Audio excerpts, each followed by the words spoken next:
Good morning and welcome to the Sports Desk Live on Comcast Channel 26, also streamed on Facebook. I'm your host, Ed Nunez. Special guest today is Valley Head football coach Judge Chavez. Coach, thanks so much for joining us. Well, thank you for having me. I really appreciate it. Coach, last Thursday night, I thought it was something special. It's a football game and you're only getting three games in, 4 games in, I believe. We'll talk about that in a second.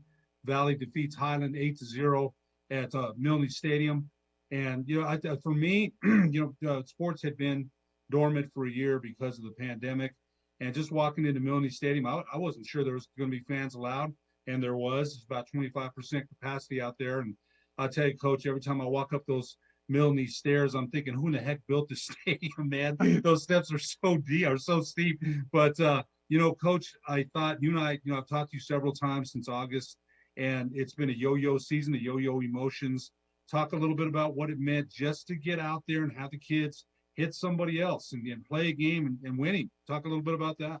Well, it's so funny because you forget about certain things. We typically get there about an hour and a half before the game, and there's nobody there, and Hyden wasn't there yet. And I walked out on the field, and I thought, oh, my God, I've forgotten this feeling. It was so nice just to step on a football field and, just to get that excitement back. And then with the situation, there was so many uncertainties. Didn't have much preparation time. I think we had 8 days in full pads. We started 9 freshman kids that I've never coached before, that had never played in a varsity game. Just didn't know what to expect. And I was so proud of our kids because of how hard they played. Win or lose, I just wanted them to play hard. And they played extremely hard. And I was so proud of them. I told them the next day at practice, I said, I've been coaching 42 years, and I don't think I've ever been prouder of a team than I was of them. Fortunately, we came out with a win, but even if we had lost that game, just the way they played, young kids who've never played varsity, to play so hard and do everything that we've asked them to do, it was just a wonderful evening. We'll talk about some of your young Vikings here in a little bit in the second segment. We're going to go over some footage of the game last Thursday night, but I'm with you. I was impressed with what I saw from some of your young, and you mentioned it's the first time out there on a varsity football field, and I thought they acquitted themselves very well. They played very well. But talk a little bit about when I talked to you in August. You've been a friend of mine a long time. I remember when you coached at Highland. You've been at Cibola, 42 years of experience. That's a lot. But I remember when I talked to you in August, you really weren't sure, about the season. There's a lot of things that people have to worry about and for their own personal health. And, you weren't really sure at that time. And talk a little bit about what it meant to you and the kids when you finally heard you practicing in pods of 5 and the preparation for the game. Talk a little bit about what it meant to you and your seniors, particularly when you got the word that it was going to be okay to play. Well, we only have 3 seniors, and that was a big concern of mine. Actually, the day before we had to make a decision, we were considering opting out because I didn't think it would be fair to our young kids to play and risk them getting hurt because we had so many freshmen. And we only had the 3 seniors, a handful of juniors, a handful of sophomores, and the great majority of our team was freshmen. And as a coaching staff, we really considered opting out because we didn't want to risk them getting hurt, especially with that shorter preparation time. But the next morning, the competitiveness of me came out and said, well, I'm not going to quit. I've been telling kids all my life not to quit. And we decided to go through with it. And, APS has done a good job. They've matched people up with similar competition. And, Heinen's kind of in the same boat we were with the young kids, not a whole lot of numbers. And Coach Novata's done a great job over there. He had his kids prepared. I don't think people understand. We had 8 days really of preparation because we had been in pods and you can't do any teamwork or any of that kind of stuff. And I thought his kids played extremely hard and he played extremely well. We were fortunate to come out with the win, but I think it's a tribute to coaches throughout the state who have worked hard through this whole pandemic, not knowing every day it changes. Okay, you can practice, you can't practice, you're going to play, you're not going to play. And I just, I take my hat off to every kid who stuck it out because a lot of kids have chosen not to play. And I understand that, kids are moving on to college, and kids are just saying, Coach, it's not worth it. One of our kids, one of our best players, he wants to be a dentist. He's a 4.0 student, and he is in an internship with the dentist. He said, Coach, I'm just not going to play. And I think there's a lot of those situations where kids have just moved on. But the ones who have stayed with us, I just really, I thank them every day at practice. Thank you for being here. Thank you for asking or doing what we asked you to do. And I was just so proud of our kids of how hard they played. And like I said, win or lose, I would have been just as proud. Well, you mentioned that in football, the Vikings had been on the field since November of 2019, I believe, was the last time then. So that's over a year. And football traditionally is played in the fall. So it's a spring football game. Everything is unusual about this whole season and the pandemic and the things that we've had to incur because of it. Kids have not been able to, you mentioned, not being able to be sure about playing. Talk a little bit about, you mentioned that, only about 8 days to prepare. So not all the time to really weight lift and do all the things that football individual work during the summer, 7-on-7 camps, the things that football coaches normally do during the summer to get ready for the fall. None of that, you couldn't do any of that. So grade your team's performance as far as, it's 8-0. You know what, Coach? We saw some great football. We really did. You really did. The kid from Highland Padilla has a touchdown, and it goes right into the arms of James Akins, the freshman, for interception. I still thought we saw some great football out there.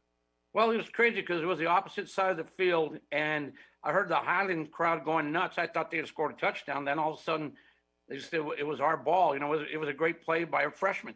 And the great thing about these kids that are freshmen, and probably two of our better players are sophomores. We only have 3 seniors.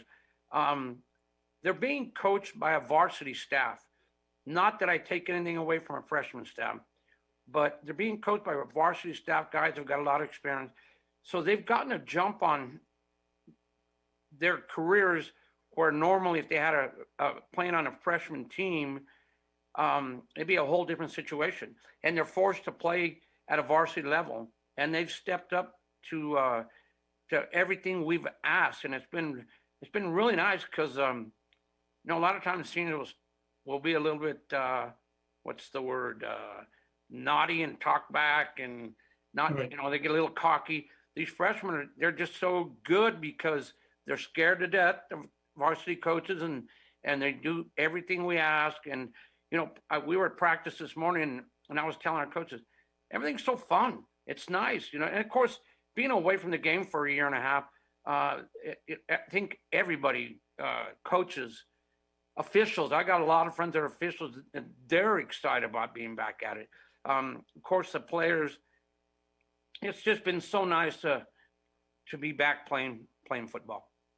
I think the things we take, Coach Rod Williams said from Cibola earlier in the year, I talked to him on the phone, and he said, I miss being a community stadium, the huddles, being out there on the field, the things that we take for granted. And I thought even seeing the Highland cheerleaders out there for me was great. I wish the band had been out there, but the normal sounds that we see or hear in an athletic contest were all full display at Milne. And it was great to see that. Great to see youth displaying their talents again and getting that chance. And it's because sometimes, again, we took things for granted a little bit. And that, again, the pandemic happened. We understand that, but it's just good to see the kids back out there again. Coach, I'm going to ask you, in 42 years, I asked Coach Ottman this. Jim Ottman was my commentator on Saturday for the Cueva Las Lunas. And we've seen a lot of changes in football, and Coach Ottman is, so I want to ask you this. You played at Valley, you've coached for 42 years, also the former head man at Cibola. What has changed it so much? More spread out offenses now, a lot more offensive oriented. Back in the day, it was 3 yards in a cloud of dust. Now you've got all these RPOs, spread offenses. What's changed so much? And defenses have changed to adapt to that as well. What's the biggest change you've seen? Well, the great majority of my career, we used to run a wing tee, and Highland traditionally going back to Coach Gentry and then Coach Henry and then myself, we ran that wing tee, and it was a great offense. But the game has changed so much. Kids don't want to play that kind of football anymore. And us old guys will say, it's turned into flag football because all it is throwing the ball so much. And, you even watch the NFL. You can't even hardly hit a quarterback anymore. The game has changed so much. I'm a huge fan of Tom Brady's, but he wouldn't be able to play in the league at 43, 44 years old 20 years ago because those guys used to get killed. Those quarterbacks would get hit, and that was part of the game. The game has changed, and of course, it's all been changed for the safety of kids, which is, I understand that. And that's been one of the really interesting things. For the last 10 years, they've changed the rules to practicing and how many days we can do it and how much time we can do it for the safety of kids. But all of a sudden now, with 8 days preparation, I was really concerned that we might have some injuries. But fortunately, we came out with just one kid got a concussion. That was it. The game has changed so much. It's a passing game. You used to have the 6-0 games. Well, of course, ours was 8-0. But most games now are so high scoring because everything's geared around offense. Throwing the ball, 7-on-7s, kids are going to camps, everything. The game, it's just progressed like everything else has in this world. And it's not the same, but it is still football. That's what Coach Altman said. That he's so funny. Coach Altman, he's got that old school approach, right? Well, it's still blocking and tackling. You got to block and tackle, but it's still the basics. And so I had to ask you that because you see so much. Tom Landry back in the day when he coached the Cowboys had a lot of. He was an innovator and a creator, right? But finesse and some of that things that he ran. I was a big Cowboy fan. I still am. But when they went against Pittsburgh, it was power versus finesse, and power won. I hate to say that as a Cowboy fan, but the Steelers were that good at that time. And you're not wrong about the quarterbacks back in the day. I tell my son there was no in the grass rule. So they grab these quarterbacks and throw them around like rag dolls. So it's a lot different now. You're right. They've changed the game for the safety. But I want to ask you this too about Valley itself, the neighborhood. It's changed too. You're a product of Valley and one of the great alumni they have over there. But the neighborhood itself has changed, and there's not so many people. You had to drop class. Same thing with Highland, right? They didn't have the same numbers as back in the day. Talk about that a little bit. What's changed around the Valley neighborhood? Well, I think, if you're from the North Valley, you would understand most people don't leave the North Valley. I lived 3 houses from my mother where I grew up. I've never left the North Valley, and people have asked me, have you ever thought about coaching out of state? And I said, well, I've never even left the neighborhood, much less the state. And so people don't leave. And, older people live in homes and there's no kids anymore. So our population is very, very low. And because of that reason, because people stay in the North Valley and they don't leave. And what we do get is we have a lot of little kids now, elementary type or age kids. But the population has changed because of people wanting to stay in the North Valley, which is great. I mean, that's why I'm here. Didn't want to leave my neighborhood, didn't want to leave this part of town. In my opinion, the North Valley is the best part of Albuquerque. And a lot of people who are raised in the North Valley feel the same way, and they don't leave, they stay. So there is no growth. And of course, it's an older part of town, so there's not room for new homes, but people stay here till they die, basically. And so there's not a lot of high school age kids in the North Valley. That's an interesting thing. Coach, when we come back in the second segment, we're going to take a look at some footage from last Thursday night's 8-0 victory over Highland. We'll take a short break and be back to the sports desk after these messages.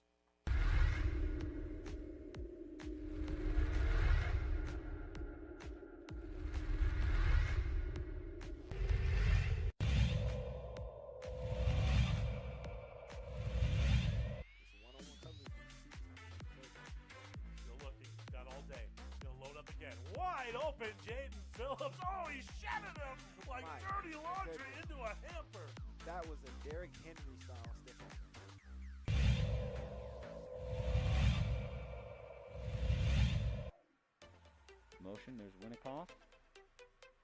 Lane, it looks like Winnikoff's wide open over here, but he's threatened on the play.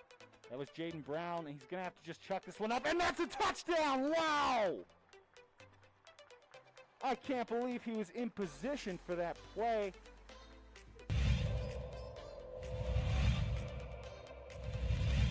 So, things are looking good. They'll want to avoid Webskowski on the kick, but it gets to the 10. Or I beg your pardon, Now across the 50. That's going to be an opening wow. house call. He's Wow. going all the way, and he's going to go untouched. 90 yards for Lujan, and that is a nightmare start for Clovis. That young.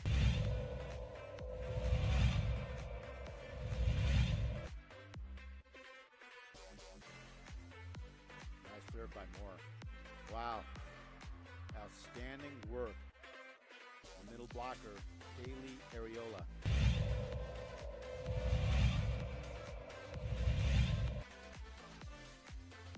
Gomez again, the motion man. This one instead handed off. And right through the gut, there's a bunch of space. Nice little hop there. Etrisco fans are on their feet, and for good reason, as that's a 41-yard touchdown. Jaden Cowley. And 11 for the Tigers. Thurman will roll to his right. Throws on the down and out. Caught. Trying to go for the goal line. Leads it in. Touchdown. What a play.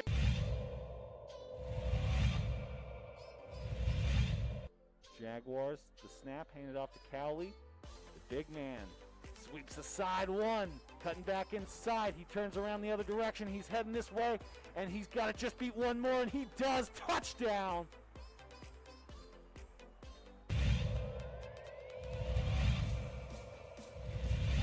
Cover a ball. Barella in the serve. There's the dig. Boom, the kill shot. Number 6. I tell you what, man. Morgan Torres on the kill shot. 7 seconds left. People are stunned. There's just so much scoring on this game. Will the Hawks be able to respond with the big play? There's a fake on the right side. He's got an open field. Oh my gosh, and just like that, holy cow, amazing. Just like that, the Hawks score. Number 2, Caden Valdez on the right side.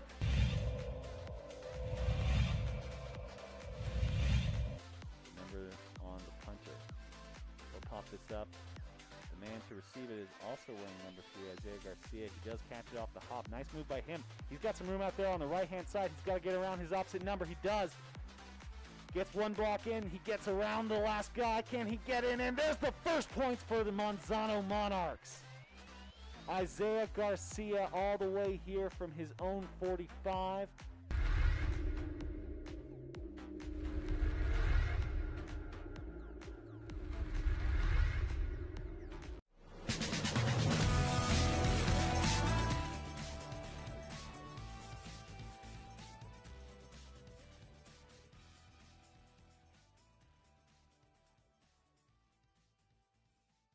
Hi, I'm Staff Sergeant Hayes. I'm with the New Mexico Army National Guard, and I'm from Tucson, Arizona. Hi, I'm Staff Sergeant Greg Martinez. I'm with the New Mexico Army National Guard, and I'm from Santa Fe, New Mexico. Hi, I'm Marilena Fernandez. I'm with the New Mexico Army National Guard, and I'm from Santa Fe, New Mexico. The New Mexico Army National Guard is a proud supporter of New Mexico high school athletics.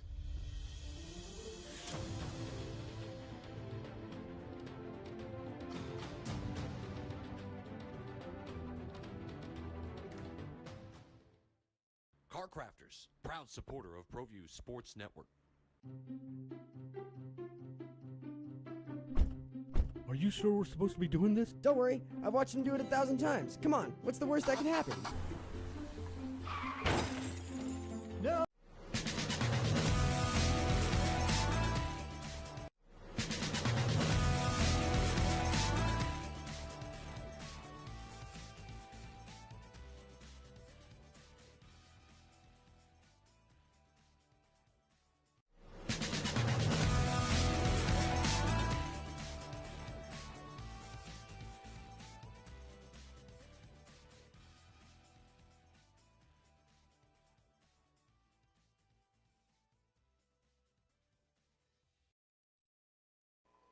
Welcome back to the Sports Desk, live on Comcast Channel 26, also streamed on Facebook. I'm your host, Ed Nunez, along with my producer, Alden Iwani. Our special guest today is Valley head coach Judge Chavez. And Coach, 8-0 victorious over Highland last Thursday at Milne Stadium. Our producer, Alden Iwani, is going to get some highlights up for you to take a look at, and you can see them and just tell us what we're looking at here. Go ahead, Alden.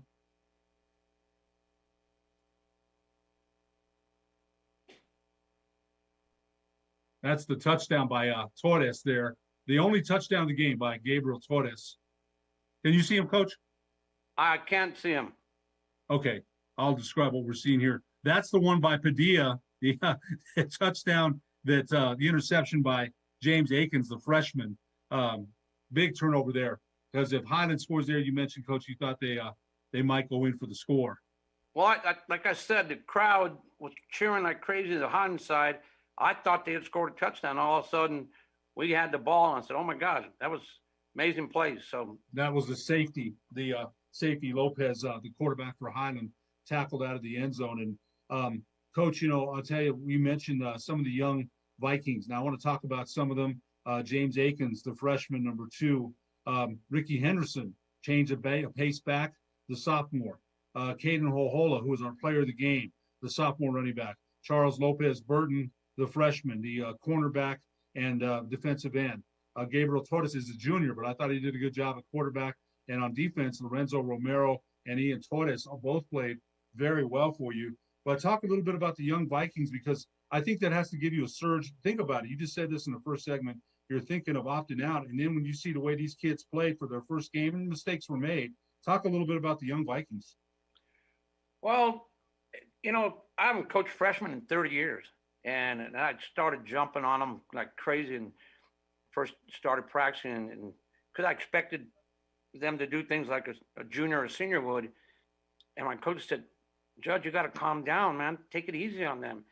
So I had to change my style of coaching because these kids, some of them never played football before.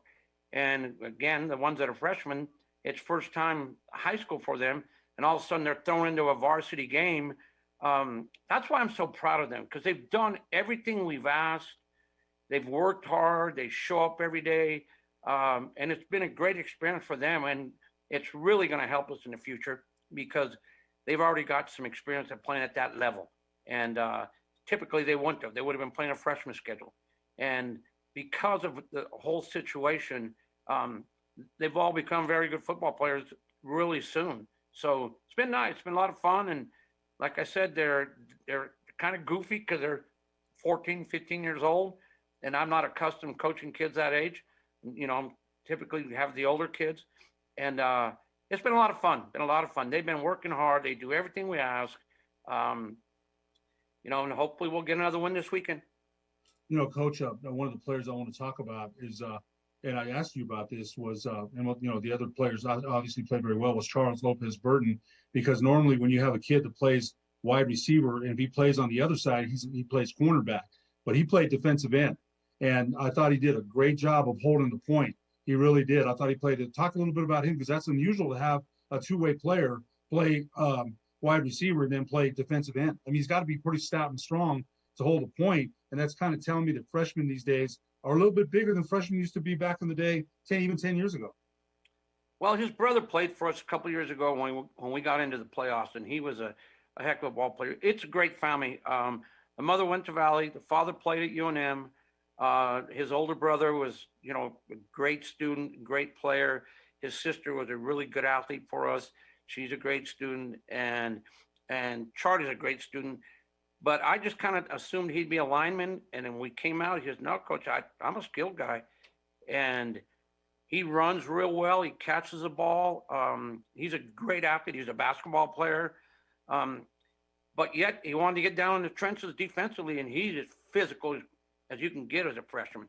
And he didn't look like a freshman out there the other night. He just played his butt off, and those kind of kids. It's exciting to know that. We'll have them for another 3 years after this year. And that's a great thing about these young ones.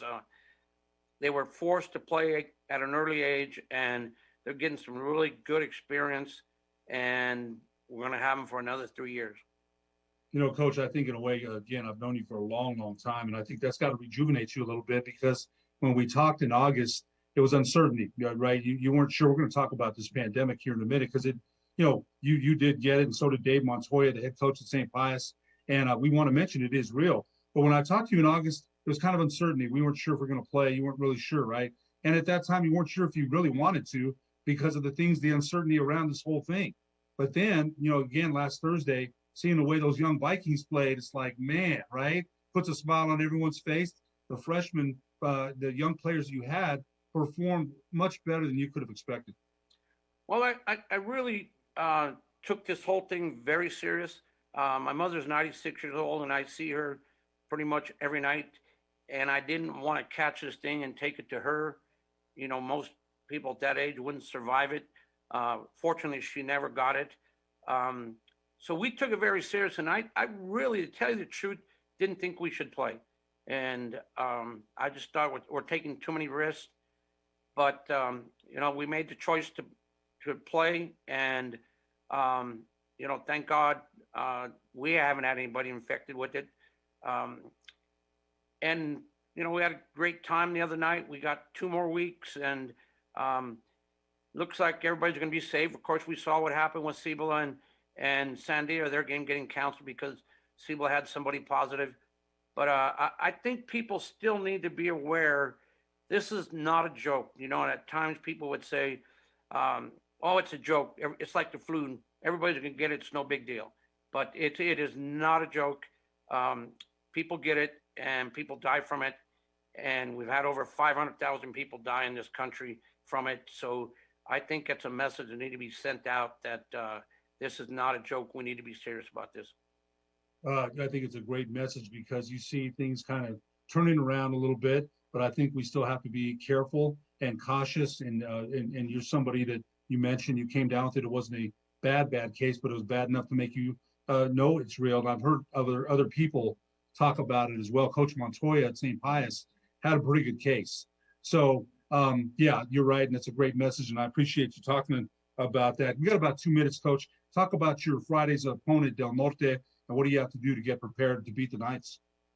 Well, you know, we got to be aggressive, and I think defenses have a little bit of advantage now because, you know, it's a little easier to play defense than it is to, you know, when you got to scheme offensively, and usually your defense are ahead of your offense, and with the short preparation time, I was really proud of our kids the way we played. But Del Norte probably has one of the best running backs in the state. He killed us last year, and that's our biggest concern is that he doesn't go wild on us this weekend. And again, we just want to go play hard and you know, try to not have very many penalties and not turn the ball over and those type of things, and hopefully it'll give us an opportunity to win a game.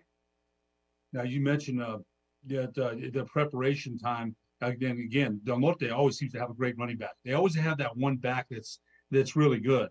2 more games after that, right? You got that game and then 2 more. Then we finish with Valencia. We'll play a total of 3 games. Okay. So what is it? One final question, Coach. What has this done, even having 3 games, for the mental health of these kids? What has it done for their mental health? Well, you know what everybody's talked about is pretty much turned into almost like having spring football. You know, we get a chance to play 3 games and get a little better for next year and get an evaluation of kids. I mean, I would not have coached any of these freshman kids if it was a normal season. And to get to coach these kids, get to see them, and of course for them, it's a huge step to get better in the future. And, you know, like I said, at one time I thought, well, we probably shouldn't play, but in the long run, I'm glad we did. Win or lose, I would have felt the same way because, you know, I was talking to coaches yesterday, just stepping on that practice field. You know, I've told people all my life, I don't know how well I do it, but it's what I do best. I love coaching football. And, you know, I started coaching at 19 years old.